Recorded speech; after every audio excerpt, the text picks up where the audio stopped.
Halo, selamat sore. Kita berjumpa kembali di mata kuliah akuntansi manajemen bersama saya Ibu Munawara SEMSI. Hari ini kita akan lanjutkan pokok pembahasan kita, yaitu mengenai perilaku biaya berdasarkan aktivitas. Nah, di sini kita dapat jelaskan bahwasanya perilaku biaya itu adalah penjelasan umum yang menggambarkan bagaimana perubahan biaya baik yang tetap maupun variabel seiring dengan adanya perubahan aktivitas. Berarti penyebab utamanya adalah aktivitas ya. Nah, bisa kita bagi bahwa perilaku biaya itu terdiri dari 3 bagian.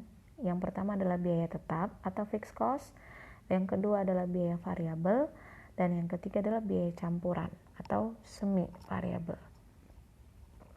Nah, di sini kita lihat biaya tetap, ciri-ciri utamanya yaitu berarti biaya yang jumlah totalnya tetap konstan, yang tidak dipengaruhi oleh perubahan volume kegiatan atau aktivitas dengan tingkatan tertentu. Ya. Kemudian biaya satuan akan berubah berbanding terbalik dengan perubahan volume kegiatan. Nah, kalau misalnya kita contohkan dari biaya tetap ini, pasti Anda sudah pada tahu. Contohnya adalah misalnya biaya atau gaji karyawan, kemudian biaya sewa, kemudian biaya depresiasi dan sebagainya. Ya. Nah, jadi biaya tetap ini jika dikaitkan dengan perencanaan dan pengambilan keputusan akan dibagi menjadi 3, yaitu discretionary fixed cost, kemudian commit fixed cost, ya, dan yang terakhir adalah biaya tetap bertingkat. Yang berikutnya, yang kedua adalah biaya variabel. Ciri-ciri utamanya pasti biaya yang jumlah totalnya akan berubah secara proporsional dengan adanya perubahan volume kegiatan.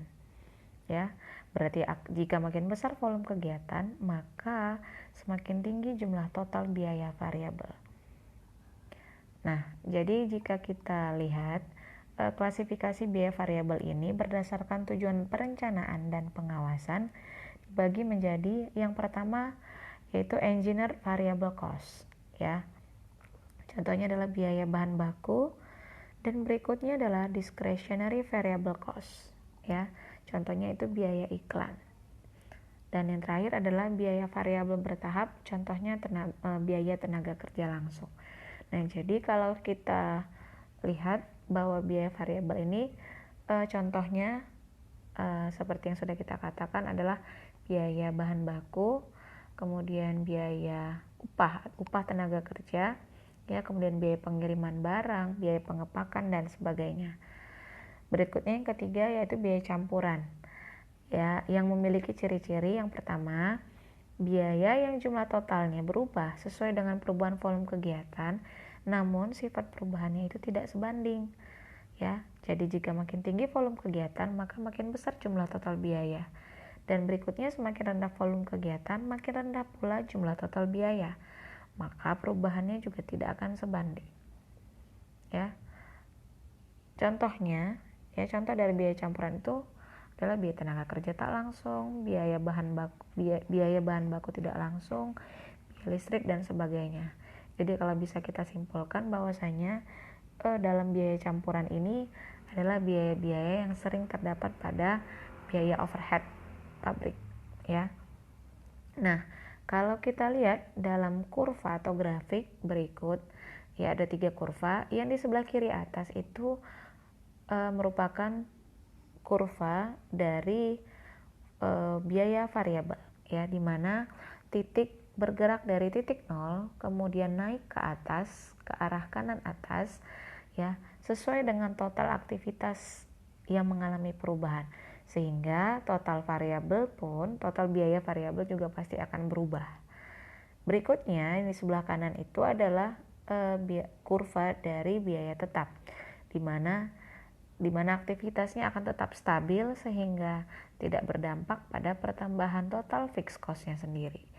Dan yang di bawah ini merupakan gambar atau grafik dari biaya campuran, ya, atau mixed cost. Berikutnya, dalam penentuan perilaku biaya ini kita dapat menggunakan 3 metode yang umumnya. Ya, apa tujuannya dipisahkan perilaku biaya ini tadi? Yaitu untuk memudahkan kita dalam perhitungan harga pokok dan pelaporan laba rugi eksternal dengan memisahkan yang mana biaya variabel dan mana biaya tetap. Ya. Nah, bagaimana metode pemisahan biaya tadi? Ada 3. Yang pertama, metode titik tertinggi dan terendah, yaitu high and low point. Yang kedua adalah metode kuadrat terkecil atau least square method. Dan yang terakhir adalah metode scatter graph. Nah, di antara yang 3 ini, metode titik tertinggi dan metode kuadrat terkecil ini merupakan metode yang paling sering dipergunakan dalam menghitung metode pemisahan biaya. Ya, oke, yang pertama kita akan bahas dulu metode pemisahan biaya dengan menggunakan titik tertinggi dan titik terendah atau metode high and low point. Yang pertama sekali yang perlu kita ketahui adalah metode ini ya menghitung biaya tetap dan biaya variabel dengan menggunakan 2 titik yang berbeda, yaitu titik tertinggi dan titik terendah. Berikutnya, titik yang dipilih adalah titik periode dan aktivitas tertinggi serta aktivitas yang terendah. Berikutnya, bila periode tertinggi dan terendah biaya tidak sama dengan aktivitas, maka titik yang dipilih adalah berdasarkan aktivitas. Ya, berarti ini perlu diingat jika di dalam data yang disajikan, biaya dan aktivitas tidak sama posisinya, tidak sama-sama tinggi atau tidak sama-sama rendah, maka yang perlu dipergunakan itu adalah dasarnya adalah berdasarkan aktivitas. Ya. Nah, kita bisa lihat contohnya. Contoh yang pertama yaitu data yang disajikan oleh PT Cakrawala ya, berkaitan dengan biaya perawatan serta jam tenaga kerja langsung dalam 6 bulan pertama. Yaitu dari bulan Januari hingga ke bulan Juni ya. Data tersaji seperti berikut ini.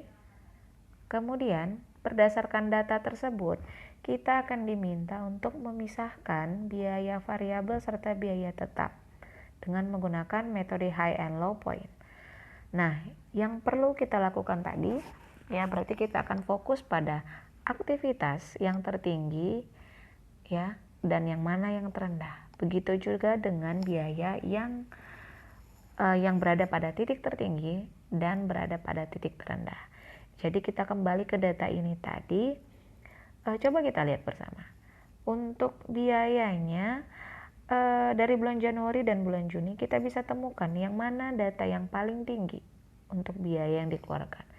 Di sini kita lihat yaitu di bulan April dengan total biaya sebesar Rp1.120.000. Ya, bagaimana dengan biaya terendahnya? Nah, biaya terendah kita lihat dari bulan Januari sampai bulan Juni, titik terendahnya ada pada di bulan Juni dengan biaya sebesar Rp800.000. Ya. Nah, sekarang kita pindah ke aktivitasnya. Aktivitasnya di sini kita lihat dalam jam tenaga kerja langsung. Maka dari aktivitas bulan Januari hingga ke Juni yang mengalami data tertinggi yaitu ada pada bulan April ya, yaitu sebesar 5.600 jam. Dan bagaimana dengan data yang terendahnya, yaitu pada bulan Juni dengan jamnya sebesar 2.400 jam. Maka dengan menggunakan metode high and low point tadi, kita tinggal mencari selisih dari titik tertinggi dan titik terendah untuk biaya serta aktivitas. Ya. Kita lihat di sini aktivitasnya tadi dalam jam tenaga kerja langsung yang tertinggi sebesar 5.600 jam di bulan April dan yang terendah 2.400 di bulan Juni. Sehingga selisih aktivitasnya ini tadi sebesar 3.200 jam. Nah, untuk biayanya sendiri juga dikatakan untuk biaya tertinggi di bulan April sebesar Rp1.120.000 dan yang terendah di bulan Juni sebesar Rp800.000, kita dapatkan selisihnya sebesar Rp320.000. Maka untuk menghitung tarif variabelnya Ya, di sini saya notasikan sebagai B. Kita langsung membagikan antara biaya, selisih biaya tadi dari titik tertinggi dan yang terendah dibagikan dengan aktivitasnya, ya, selisih aktivitasnya. Sehingga didapatkan 320.000 rupiah ya. Dibagi dengan 3.200 jam. Sehingga didapatkan tarif variabel itu adalah Rp100 per aktivitas. Nah, jika kita sudah mendapatkan tarif variabel, ya, maka tinggal memudahkan bagi kita untuk menentukan berapa biaya variabelnya untuk yang titik tertinggi dan titik terendah. Ya, kita lihat di sini untuk tarif tertingginya tadi, untuk biaya variabelnya, tarifnya itu sebesar Rp100. Maka untuk aktivitas tertingginya, dengan biaya aktivitas tertinggi yaitu sebesar 5.600 jam di bulan April tadi, maka biaya variabelnya akan menjadi 560.000. Berikutnya biaya variabel yang terendah, ya. Di titik terendah yaitu di bulan Juni sebesar 2.400, maka kita tinggal kalikan dengan tarif variabelnya sebesar Rp100 per aktivitas, maka kita dapatkan sebesar Rp240.000 untuk titik yang terendahnya. Ya. Dari tabel juga bisa Anda lihat. Berikutnya, nah, tadi dalam menggunakan metode high and low point, setelah kita dapatkan titik tertinggi dan titik terendahnya, maka kita tinggal menyelesaikan persamaannya dengan menggunakan persamaan Y sama dengan A tambah BX. Ya.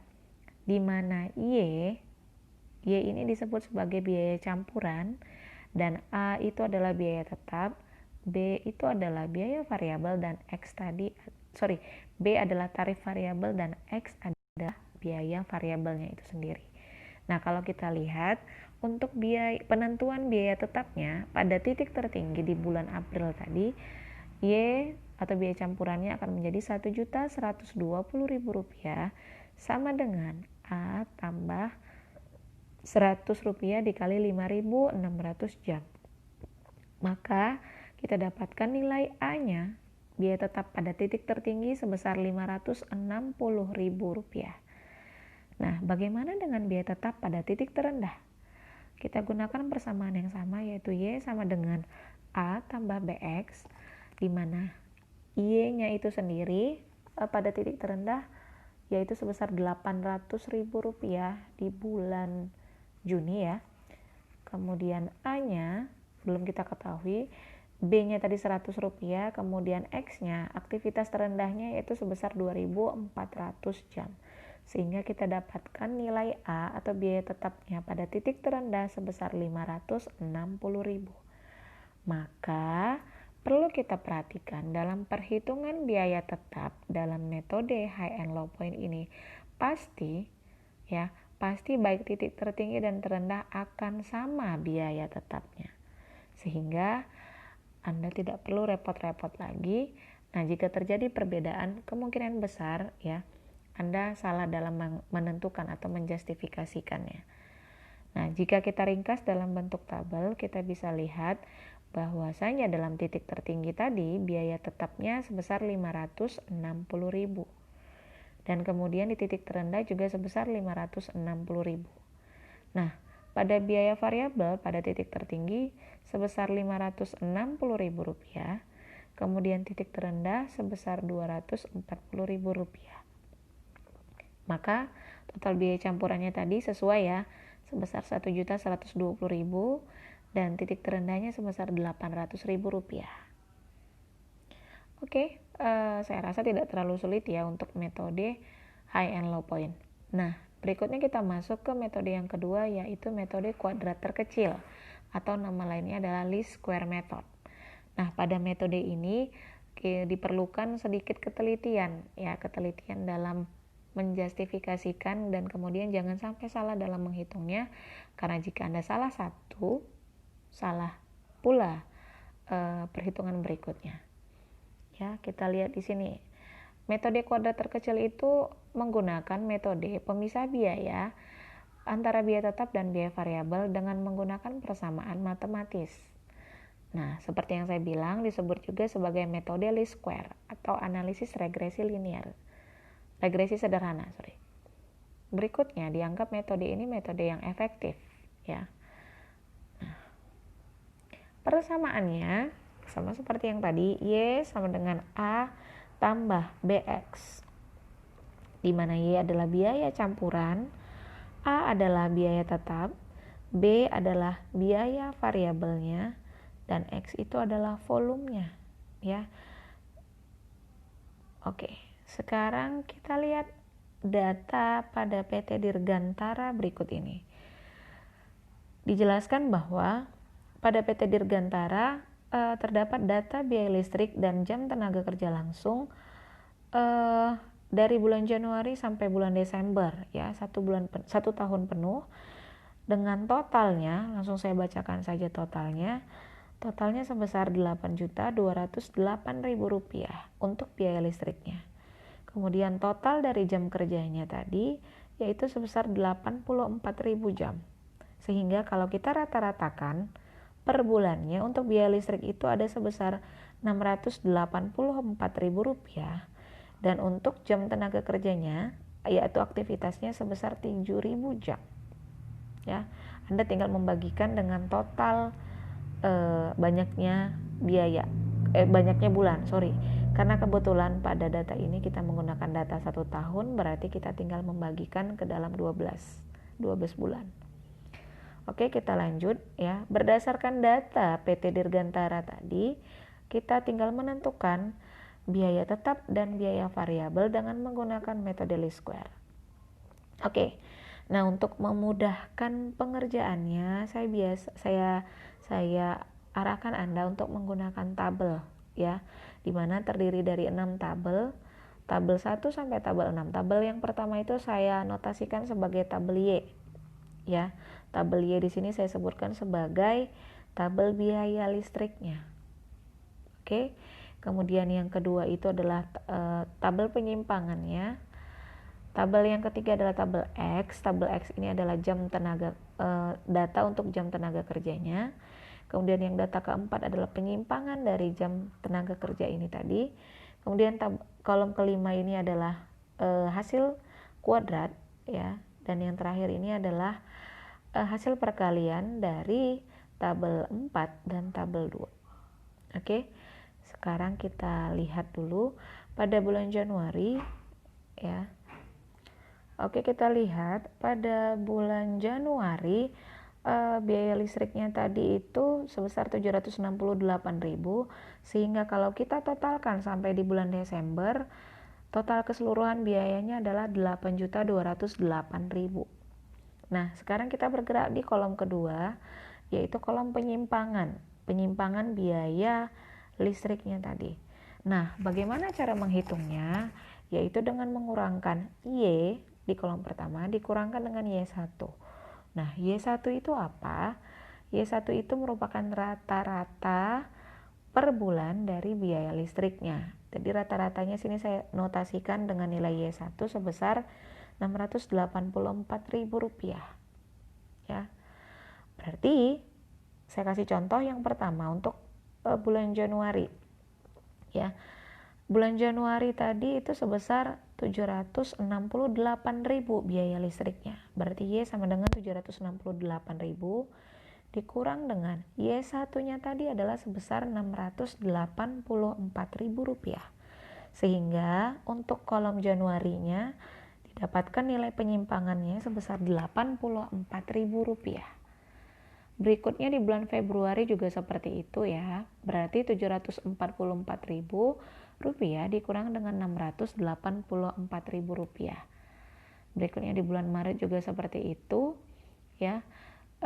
Sehingga didapat biaya penyimpangannya Rp60.000. Nah, sampai bulan April kondisinya masih dalam keadaan positif, di mana biaya listriknya masih jauh lebih besar daripada biaya rata-ratanya. Nah, kita lihat di bulan Mei sampai ke bulan Oktober, ya. Di sini terjadi penyimpangannya. Karena apa? Karena biaya listrik jauh lebih kecil dibandingkan dengan biaya rata-ratanya tadi. Sehingga Anda dapatkan angka-angkanya menjadi minus, ya. Dan kalau kita totalkan, harusnya penyimpangan dari rata-rata ini tadi adalah sebesar 0 rupiah. Oke, kita lanjut ke kolom yang ketiga. Kolom ketiga ini adalah data tentang aktivitasnya, yaitu jam tenaga kerja langsung tadi. Nah, dari data yang sudah disajikan sebelumnya, ya, jam tenaga kerja langsung dari bulan Januari sampai ke bulan Desember itu totalnya sebesar 84.000 jam.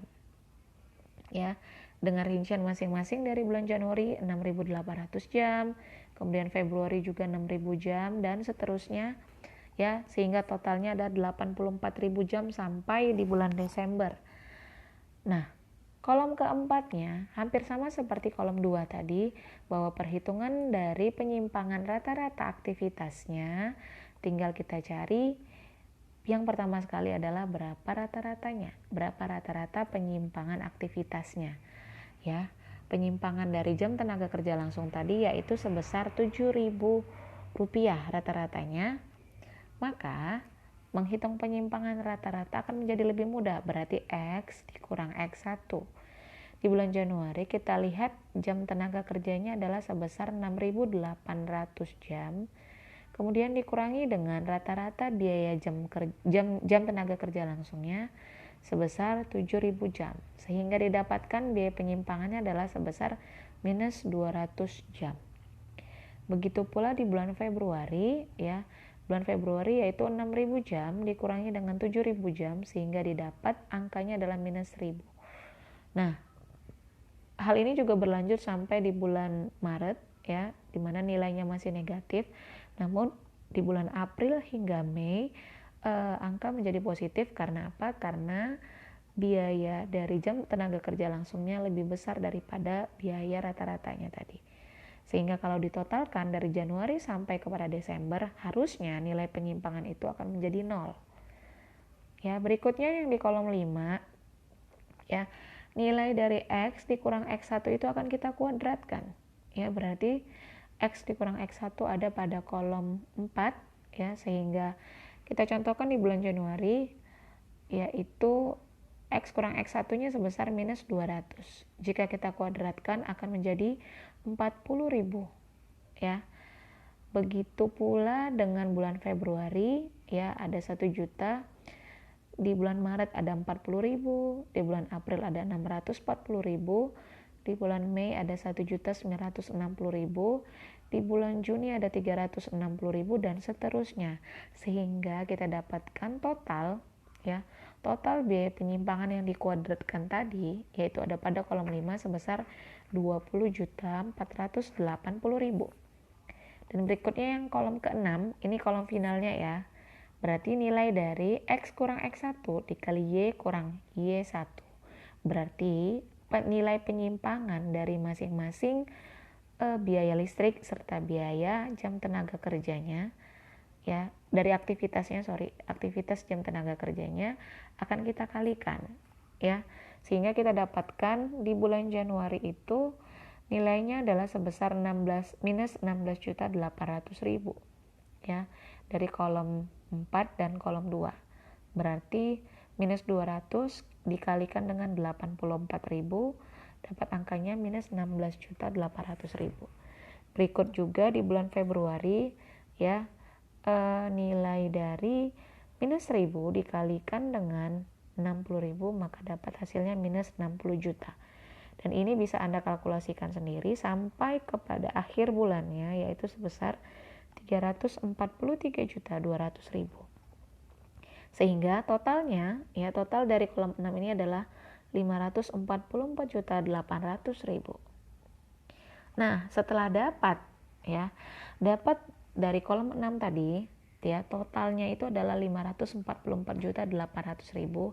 Anda tinggal bagikan dengan kolom 5-nya, ya, yaitu sebesar 20.480.000.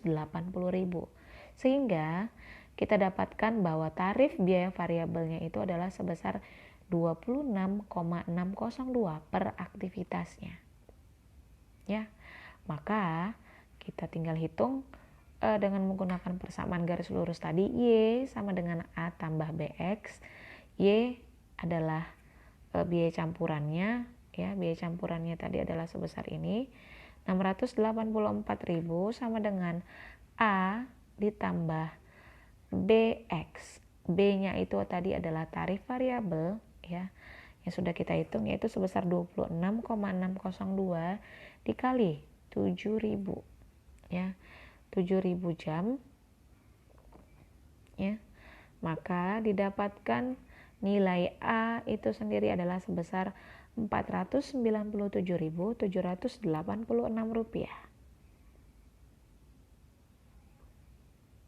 Nah, yang terakhir adalah metode scatter graph ya. Jadi sebenarnya metode scatter graph ini adalah suatu plot ya yang kita bisa gunakan untuk menggambar. Jadi ini secara visual ya. Kita menggambar secara visual untuk melihat bagaimana gerakan kurvanya dari pemisahan biaya yang kita lakukan. Oke. Nah, dari sini kita lihat data pada PT Harjosari ya, biaya reparasi mesin dan jam mesin. Totalnya adalah 79.200 dan biaya reparasinya adalah 152.720. Nah, bisa dikatakan bahwa pada metode scatter graph, jika proses produksi tidak berubah secara signifikan, maka aturan umum yang berlaku adalah menggunakan data 3 bulanan selama 3 bulan. Jadi sumbu X juga bisa kita katakan sebagai jam mesinnya ya, aktivitasnya, sementara sumbu Y itu menunjukkan biayanya ya. Nah, jika ditentukan ya, jika saya tentukan misalkan komponen biaya tetapnya ada 8 juta. Oke, maka kita hitung saja total biaya tahunannya tadi adalah 152.720.000. Kemudian total biaya tetap tahunannya berarti tinggal Anda kalikan ya, 8 juta dikali 12 hasilnya adalah 96 juta. Sehingga didapatkan total biaya variabel adalah 56.720.000. Ya, itu adalah total biaya variabel. Nah, bagaimana menentukan tarifnya? Berarti Anda tinggal membagikannya ya. Dibagikan dengan total dari aktivitasnya tadi, Rp79.200. Sehingga didapat hasilnya adalah tarif biaya variabel sebesar Rp716,16. Jadi biaya reparasi ini bisa terdiri dari biaya tetap sebesar Rp8 juta dan biaya variabel sebesar Rp716,16 per jam mesin. Ya, nanti bisa Anda coba gambarkan ya di dalam bentuk kurva tadi, sesuaikan dengan titik-titiknya. X1-nya berapa, Y1-nya berapa. Nah, yang terakhir jika kita bandingkan ya pada metode titik tertinggi dan terendah, apa keunggulannya? Yang pertama, ya, pada objektivitas di mana penggunaan sekumpulan data tertentu akan menemukan hasil yang sama. Dan berikutnya, perhitungan metode ini dianggap paling praktis ya. Namun kelemahannya adalah hanya karena menggunakan 2 titik, pasti tidak bisa mencerminkan apa yang sebenarnya terjadi. Gambaran keseluruhannya tidak bisa diambil kesimpulan. Berikutnya yang kedua, pada metode least square kita lihat. Apa keunggulannya? Metode ini dianggap yang paling objektif dan paling cermat karena metode ini kita memperhitungkan seluruh data ketika menghitung rumus biaya. Termasuk di dalamnya adalah penyimpangannya, penyimpangan biaya dan penyimpangan dari aktivitasnya. Dan kelemahannya tidak ada ya. Jadi berikutnya metode scatter graph ya, keunggulannya adalah memberikan analisis biaya kesempatan untuk memeriksa data secara visual. Berarti ini lebih fokus kepada pendekatan diagram atau grafisnya. Ya. Nah, apa kelemahannya? Karena ini merupakan grafis atau visual, maka bisa jadi terjadi perbedaan persepsi, perbedaan cara melihat dari masing-masing individu. Jadi dianggap tidak objektif dalam melihat garis yang terbaik itu yang mana. Ya, apalagi jika satuannya itu tidak sama. Berikutnya, kualitas rumus biaya akan bergantung pada kualitas penilaian subjektif analisis. Nah, jadi kalau kita simpulkan, tetap metode yang terbaik itu yang sering digunakan dalam metode pemisahan biaya ada pada metode least square. Ya, oke, demikian. Dan mungkin Anda bisa coba menghitung dari data tadi yang saya sebutkan, data untuk perhitungan high and low point dan metode least square, Anda coba hitung masing-masing berapa pemisahan biaya. Jadi dibalik ya. Yang pertama tadi cari untuk metode least square-nya, ya. Yang berikutnya yang kedua tuh cari metode high and low point-nya. Ya. Oke, saya rasa cukup sekian pemaparan saya. Ya, semoga bermanfaat dan selamat belajar. Terima kasih.